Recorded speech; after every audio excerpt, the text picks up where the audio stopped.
এই জেলার প্রেসিডেন্ট অর্থাৎ হাওড়া গ্রামীণ জেলার প্রেসিডেন্ট দেবাশিস সামন্ত এই ডেপুটেশন সম্বন্ধে কি বলছেন, কেন তারা দিতে গেছেন, শুনুন। অবস্থান বিক্ষোভ চলছে, তার কারণ যে পুলিশ প্রশাসন নিরপেক্ষভাবে সমাজের কাজ করার জন্য আছেন, তাদের নিরপেক্ষতা কারো অঙ্গুলি হেলনে আজকে এক ভারতীয় জনতা পার্টির বিরোধী দলের ওপর ঘুরিয়ে দিয়েছে। তারই প্রতিবাদে আমাদের এই বিক্ষোভ সমাবেশ। কেন আজকে এই বিক্ষোভ কর্মসূচি?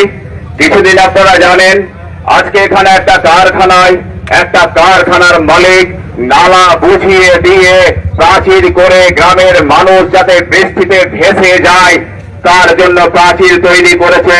সেখানে আমাদের কর্মীরা আর গ্রামের মানুষ সহ প্রতিবাদ করেছে।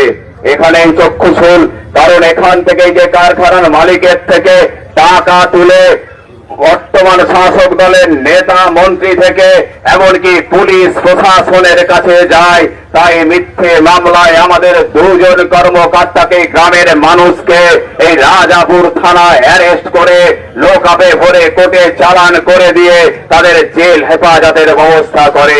শুধু এই দুটো কেস নয়, সারা পশ্চিম বাংলায় পুলিশ দেখেছেন যেখানে বিরোধীরা সোচ্চার হয়েছে শাসক দলের বিরুদ্ধে, সেখানে সমস্ত বিজেপি নেতা কর্মীদের মিথ্যে মামলায় ফাঁসিয়ে দিয়ে তাদের জীবনকে আজকে ক্ষতিগ্রস্ত করার চেষ্টা চালিয়ে গেছে বর্তমান সরকারের অঙ্গুলি হেলনে এই পুলিশ প্রশাসন।